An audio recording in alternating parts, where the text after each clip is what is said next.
नमस्कार दोस्तों, बात करते हैं नेशनल एल्यूमिनियम कंपनी की 88 का स्टॉक है और 9% के आसपास की गिरावट फ्राइडे को हुई थी। बात करेंगे इस वीडियो में कि इस हफ्ते की रैली किस प्रकार रहने वाली है बाजार में, जहां लगातार गिरावट है और इस हफ्ते भी लगातार गिरावट की उम्मीद करनी चाहिए आपको।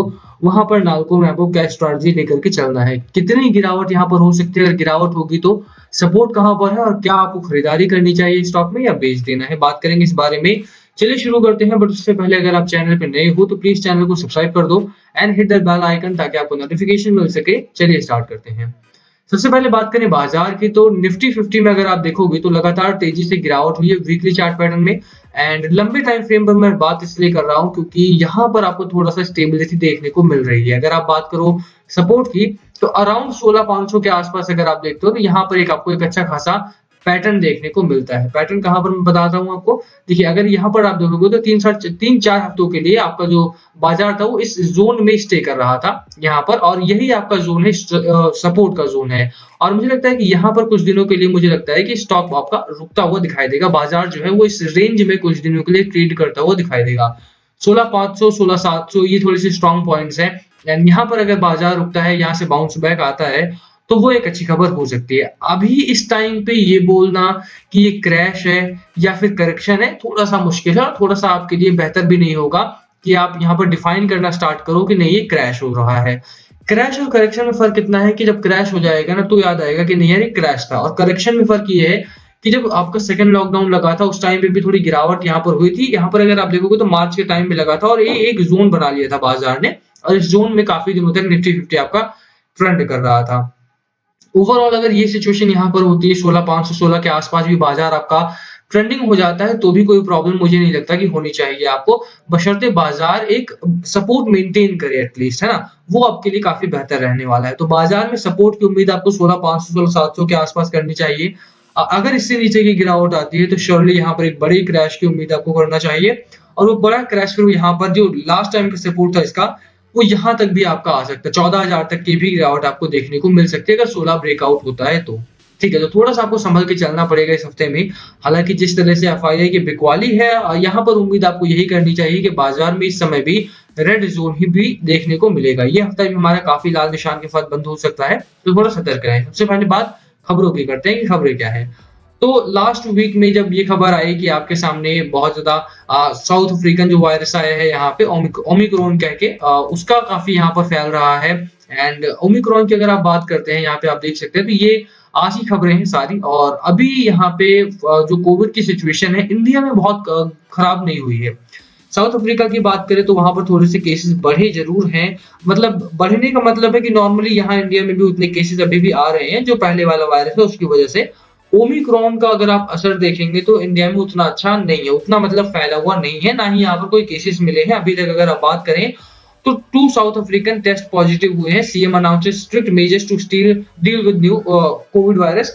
तो यहाँ पे अगर आप देखोगे तो 2 केसेस मिले हैं, साउथ अफ्रीकन ही थे, वो लोग टूरिस्ट वगैरह थे, उनकी वजह से यहाँ पर आया है। बाकी अगर आप देखोगे तो अभी उतना ट्रांसमिसिबल नहीं है, ना ही उतना बड़े लेवल पे ये फैला है कि लॉकडाउन वगैरह की बात की जाए। हालाँकि सेंटर ने पहले ही centre asked states to enforce containment surveillance measures over Omicron. Containment zone वगैरह बनाने के लिए सेंटर ने पहले ही आपको एक हिदायत दे दी है कि अगर ऐसा कुछ होता है तो कंटेन करने के लिए या लॉकडाउन करने के लिए, पार्शियल लॉकडाउन करने के लिए स्टेट्स जो हैं वो तैयार रहें। एक प्रॉब्लम ये है ना कि लॉकडाउन एक तरीका मिल गया है अभी, और कुछ भी होता है तो सरकारें अभी लॉकडाउन के बारे में सोचना शुरू कर देती हैं। दिल्ली में पॉल्यूशन बढ़ गया तो बच्चों को छुट्टी करके लॉकडाउन कर दिया गया। अब बाकी बहुत सारे काम होते हैं, अभी क्या घर में पॉल्यूशन नहीं जाएगा? बट नहीं, गवर्नमेंट्स को चाहिए कि उनके ऊपर कोई आप रिस्पॉन्सिबिलिटी ना दो तो ज्यादा बेहतर है। किस तरह से एयर पॉल्यूशन को कम करना है वो उनकी जिम्मेदारी बनती है, बट वो ना करके लॉकडाउन कर देंगे। वैसे ही कोविड को भी कंटेन करना गवर्नमेंट की जिम्मेदारी बनती है, बट गवर्नमेंट इस समय पे कंटेनमेंट जोन बनाने को ज्यादा तैयार है। थोड़ा सा गवर्नमेंट को वैक्सीनेशन वगैरह पे फोकस ज्यादा करना चाहिए था, मुझे लगता है ऐसा। बाकी आपकी क्या राय है आप जानते हैं बेहतर, कमेंट करके शेयर करना। बशर्ते अगर आप देखेंगे तो इस समय इंडिया में कोविड की सिचुएशन बहुत खराब नहीं है, अभी भी नॉर्मल केसेस है, तो घबराने वाली बात नहीं है। कोविड का उतना असर बाजार पर नहीं दिखेगा, और please do not panic. Panic में सेलिंग आपको नहीं करनी है, और अगर आपके पास अच्छे स्टॉक्स हैं तो बिल्कुल नहीं करनी है।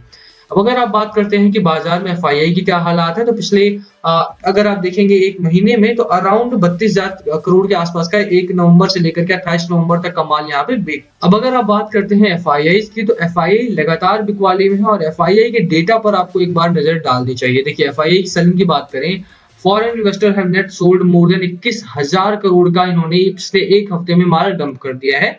और अगर आप पिछले थर्सडे की बात करें तो 24,000 करोड़ के आसपास का माल पिछले 6 से 7 दिनों में इन्होंने डंप किया है।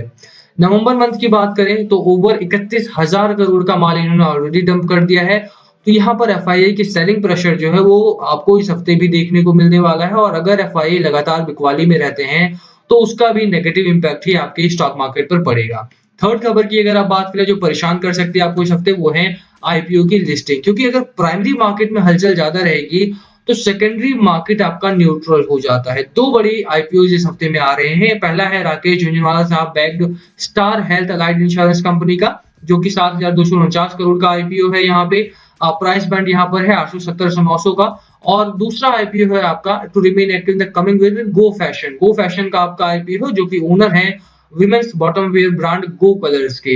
इसका भी आईपीओ नवंबर 30 को ही आने वाला है। तो एटलीस्ट 2 आईपीओ अगर आते हैं यहाँ पे तो दोनों ही इन्वेस्टर्स को प्राइमरी मार्केट में बिजी रखेंगे और सेकेंडरी मार्केट में जो खरीदारी है वो थोड़ी सी नरम पड़ती हुई दिखाई दे सकती है। इस वजह से बाजार बिकवाली का असर जो है वो थोड़ा बहुत ज्यादा दिखाई देगा।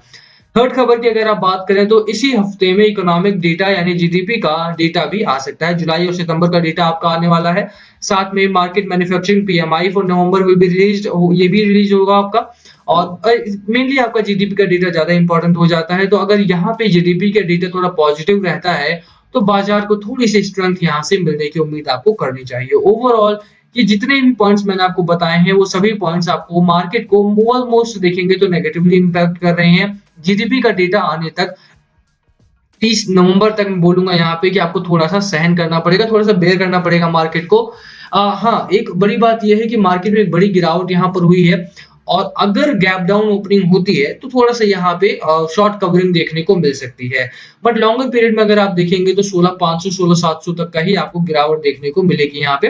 बहरहाल नाल्को की बात करें, चार्ट पैटर्न काफी अच्छा है। और बात करें यहाँ पे कि कहाँ तक की गिरावट आपको उम्मीद करनी चाहिए, तो देखो 74 तक का आपका एक अच्छा स्ट्रॉन्ग सपोर्ट है। इस जोन में काफी टाइम स्पेंड किया है बाजार ने, अगर आप देखेंगे तो यहाँ पर भी काफी टाइम स्पेंड किया है। साथ में अगर आप ऊपर साइड पे देखेंगे तो ये काफी लंबा समय था जब स्टॉक आपका इस रेंज में रुका है। तो कहीं ना कहीं आपको मानना पड़ेगा कि बाजार में 74 का एक स्ट्रॉन्ग सपोर्ट है। मुझे लगता है कि अगर यहाँ तक भी गिरावट होती है तो ये एक अच्छा बार्गेनिंग प्राइस होगा आपके लिए एंट्री करने का। तो एंट्री करो, खरीदारी करो। एल्युमिनियम के प्राइसेस काफी अच्छे हैं और इस हफ्ते में ऑटो सेल्स का डेटा भी आ सकता है आपका, तो वहां से भी आपको एक अच्छी रैली की उम्मीद रखनी चाहिए। क्योंकि ऑटो सेल्स का अगर डेटा आता है और वो डेटा अच्छा रहता है तो एल्युमिनियम की डिमांड इन एनी केस बढ़ने वाली है और उसके साथ ही आपको नाल्को में एक अच्छी रैली की शुरुआत भी देखने को मिलेगी। खरीदारी करने की मेरी सलाह आपको रहेगी, अगर गिरावट होती है बार्गेनिंग में आपको मिलता है तो खरीदारी करो, होल्ड करो अभी के लिए और नाल्को को मैनेज करके चलो। ये अच्छा मौका है खरीदारी करने का। बार्गेनिंग पे आपको स्टॉक्स मिल रहे हैं।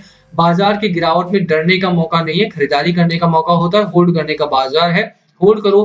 कंपनी में आपको ऑलरेडी फंडामेंटली काफी स्ट्रॉन्ग है। राकेश झुंझुनवाला साहब की बड़ी खरीदारी है इसमें और यहाँ पर आपको बड़ा मुनाफा देखने को मिलेगा आने वाले दिनों में। वीडियो यही खत्म करते हैं। होल्ड करने की मेरी सलाह रहेगी 74 76 के आसपास का टारगेट लेकर के, ये सपोर्ट लेकर के बने रहो। इस हफ्ते में गिरावट होती है तो पैनिक में बेचना नहीं है, होल्ड करना है आपको। खरीदारी आप बिल्कुल कर सकते हो। बाकी लास्ट कॉल क्या है आपका, आप प्लीज कमेंट करके शेयर करना। वीडियो यही खत्म करते हैं। पसंद आए तो लाइक करना, चैनल पे नए हो तो सब्सक्राइब किए बिना मत जाना। Thank you for watching and yes please comment below अगर कुछ पूछना हो तो। थैंक